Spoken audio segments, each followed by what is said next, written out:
Hello, my name is Mark Baer. You're watching YourTown Television. My guest for this segment is Razzvio, violinist. Hello. So, you're a performer, you're a musician, you're a business person. Uh, let's talk about your art. You play the violin. Where's your art taking you? So, obviously there's been a massive shift in the last couple of months with art in general. And for me, I'm working with this amazing broadcasting company, Here and Now Productions, that you've talked with. And that has taken up, some of my mental energy. But from a creative standpoint, it's gone back into production. So I'm working on a new record right now, slowly, as energy fits. But it's I think everybody was hopeful when the shutdown happened that they would have time to pursue things that they might have let lie fallow for a while. And I think we're all realizing that that's a complex statement because we're all dealing with a lot of emotional turmoil as well. So trying to process that, I'm trying to be charitable to myself on days where I just am not as productive as I'd like to be, which I think is important now more than ever, to give ourselves some forgiveness and time and not let go of the art that we want to create. So as a violinist, I'm taking lessons again, which is fun.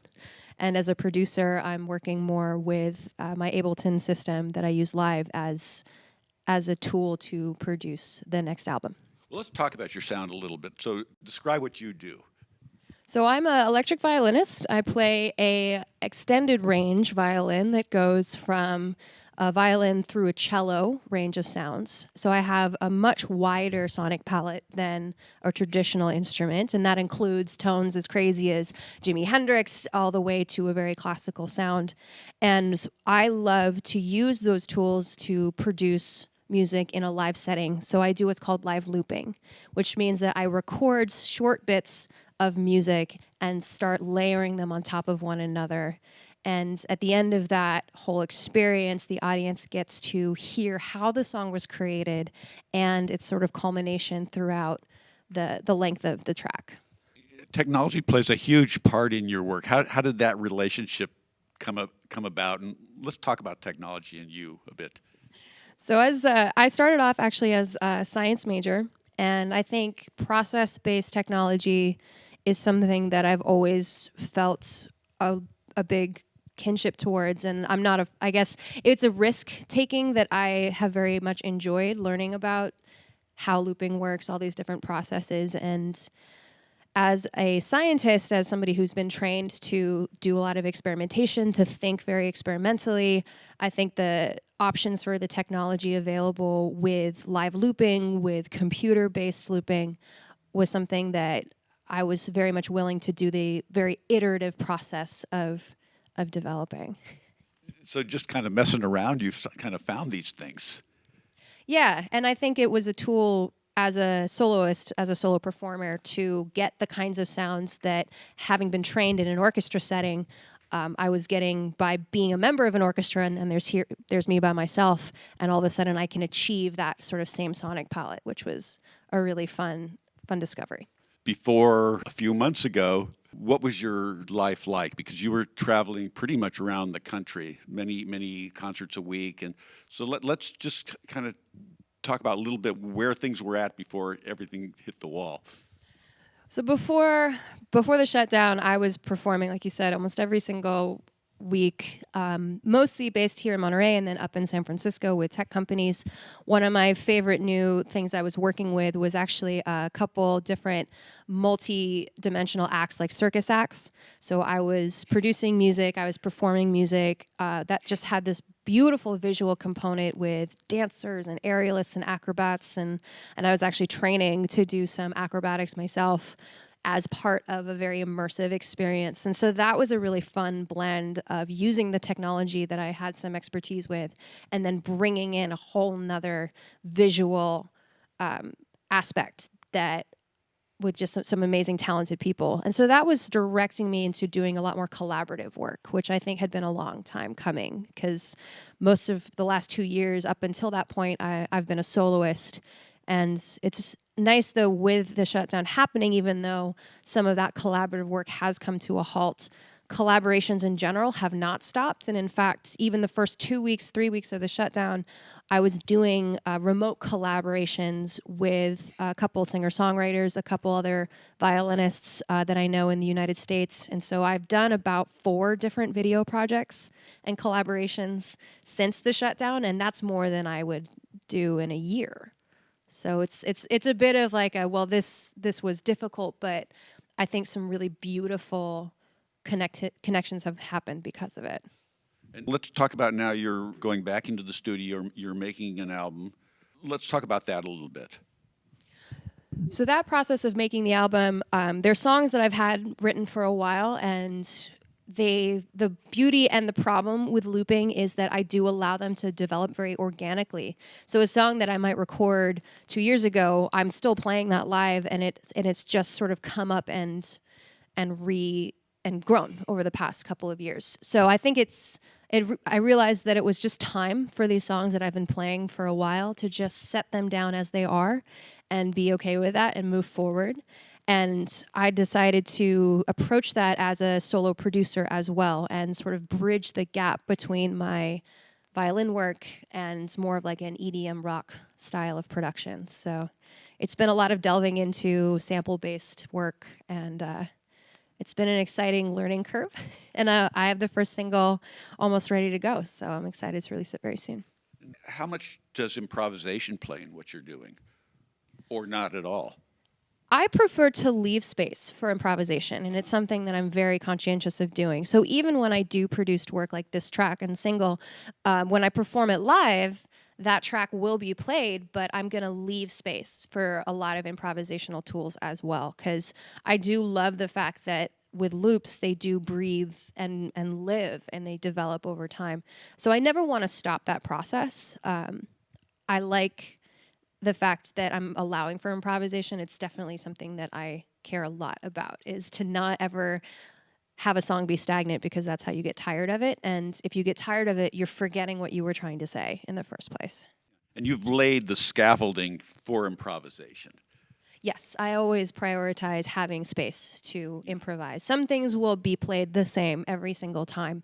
But the beauty about looping live is also that you leave a lot of room for error. So I'm well versed in messing up gracefully at this point in my career. So, and I found that sometimes a mistake or an error will result in a very cool, unexpected opportunity that sometimes even gets codified into the next version of the song. Where do people hear your music, and how do they find you? So you can find my music on Spotify and iTunes as Razzvio, Razzvio. I also have a YouTube channel that I'm really proud of and have some new video work coming up very soon, also at Razzvio. And my website, www.razzvio.com. Lovely. You're a woman in science. I want to talk a little bit about your science background, where you went to school, what you learned. You come from a family of science. So let's talk a little bit about that aspect of who you are. Yeah, so I have a bachelor's degree in human biology from Stanford University, and my focus during that degree was actually ecology and conservation. So I went directly from my bachelor's degree and went into science communications, working with the Oakland Museum of California as a exhibit developer. So somebody who could interpret the science that was coming in and then turn that into an understandable product for visitors to the museum. Although I never did the PhD process, my father is a professor, so I was raised sometimes by graduate students, but alongside graduate students. And I think seeing the state of some of our science educators and some of the education in science, as well as working very closely with a lot of tech companies and forming relationships with people who work in tech, I do still see a very big need to shepherd and have communities based around the needs of women in science. And let's talk about bridging the art, music, and science, and some of the organizations that you belong to that are involved in these issues. Yes, so I'm on the board of the California Women in Music Festival, and that's a festival that promotes female-fronted artists and female-identifying art groups. And we've done several festival events, and we raise money. And one of our main fundraising beneficiaries is a group that I really care about that's called Sound Girls. And that's a group that really promotes teaching younger women about the technology in music so that they can become the next generation of audio engineers, studio recording engineers, and give them access to a big boys club, essentially, that currently exists. And I know that Kevin, my husband as well, has seen that firsthand, how there is still this old guard boys club and those jobs. And it's not really valid anymore, I think, because you can't make the argument that women do not belong behind those soundboards. There's some incredible examples, even in the last 50 years going back. There's some incredible examples of female audio engineers, but I think making that possible means showing women early on in their careers that is a potential opportunity for them. Anyway, this is Mark Baer. You're watching YourTown TV. I'm at the Razzvio, and we will see you later.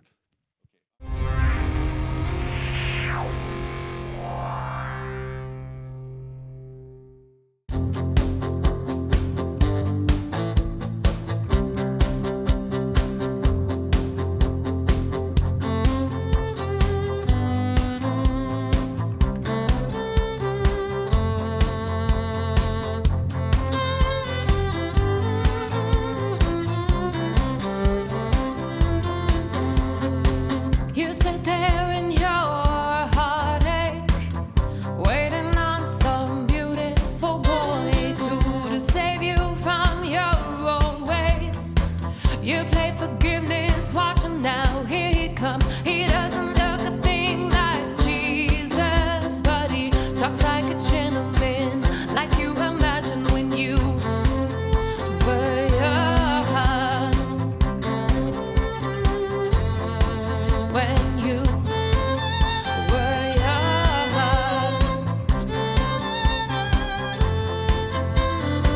Can we climb this mountain? I don't know.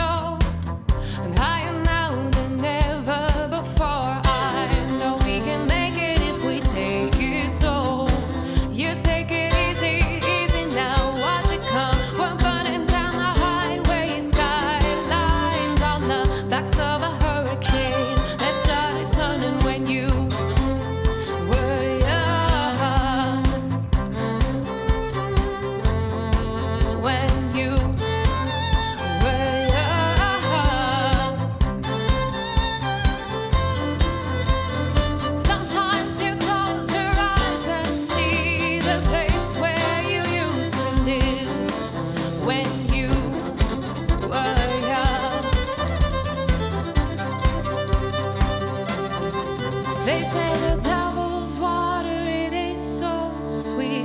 You don't have to drink right now, but you can dip your feet